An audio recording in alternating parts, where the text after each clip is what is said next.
afternoon, everyone. अस्सलाम वालेकुम।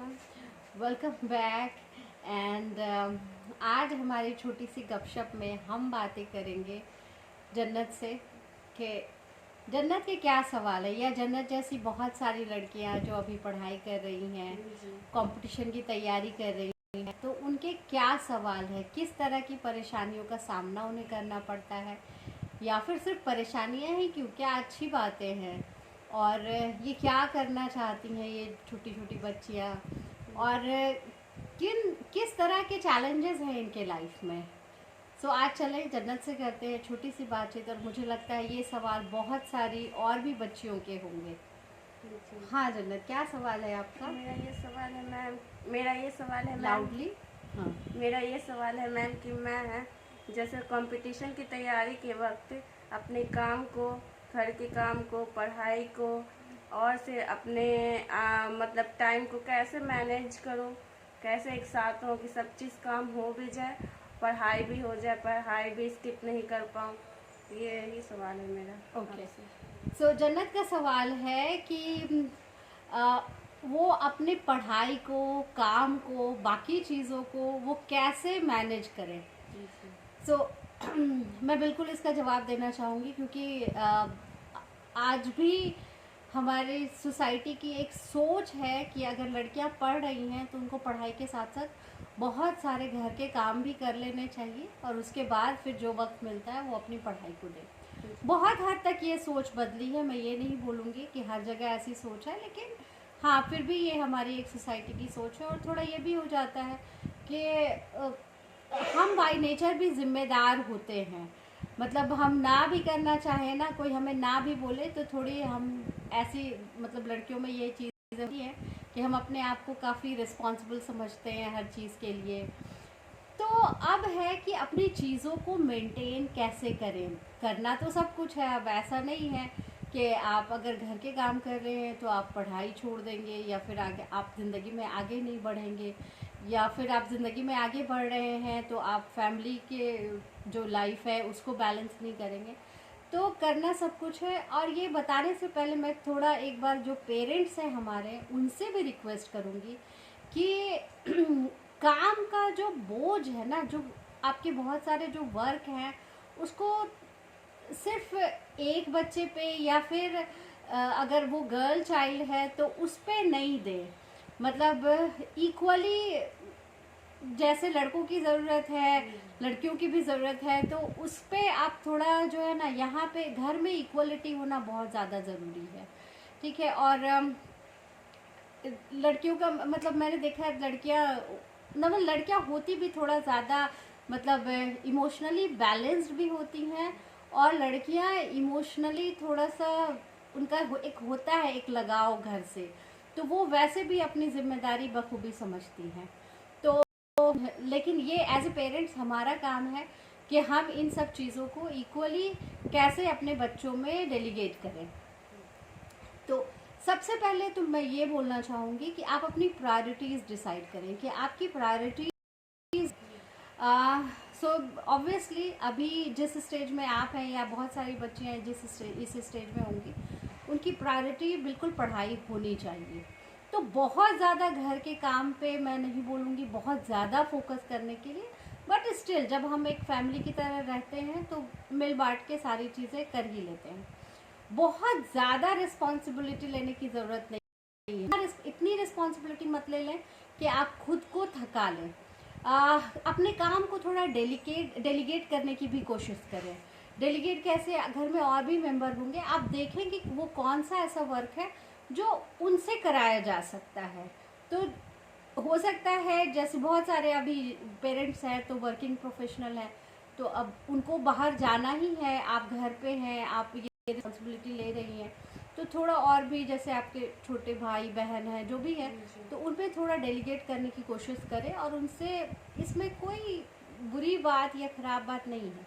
तो आपको अपनी प्रायोरिटी को सबसे पहले समझना कि प्रायोरिटी क्या है। और अच्छा, जिस एज में अभी आप हैं ना, तो बहुत तेज़ी से आपकी प्रायोरिटी चेंज होगी। आप 10th में थे, आप 12th में गए, आप ग्रेजुएशन में हैं, जब जैसे ही आप ग्रेजुएशन में आते हैं, अब आप किसी भी बड़े कॉम्पिटिटिव एग्ज़ाम के लिए रेडी हो जाते हैं, तो वो आपका वक्त बड़ा क्रिटिकल होता है, क्योंकि उसके बाद भी बहुत सारी चीज़ें हैं ज़िंदगी में। तो इस वक्त का बहुत भरपूर इस्तेमाल करें, क्योंकि घर का काम तो बहुत होता ही रहेगा। अगर कोई ऐसा वर्क है जिसमें मैं थोड़ा कम एफर्ट लगाऊं और वो काम हो जाए तो वैसा करें, मतलब उसमें बहुत ज़्यादा लगने की ज़रूरत नहीं है।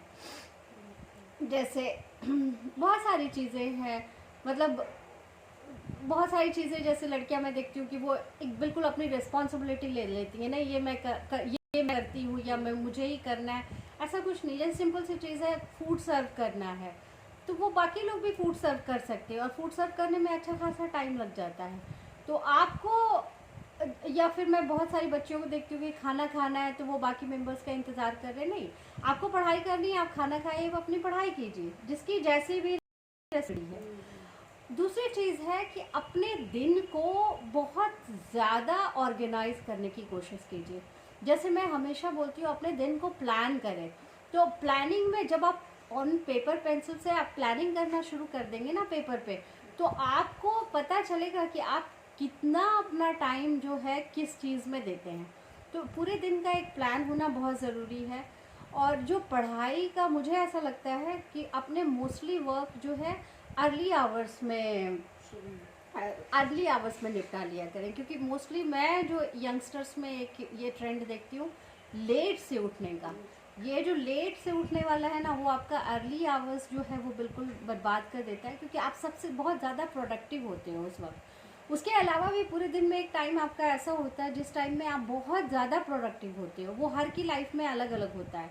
कुछ लोग मॉर्निंग में बहुत ज़्यादा वर्क कर लेते हैं, कुछ लोग इवनिंग में बहुत ज़्यादा वर्क कर लेते हैं।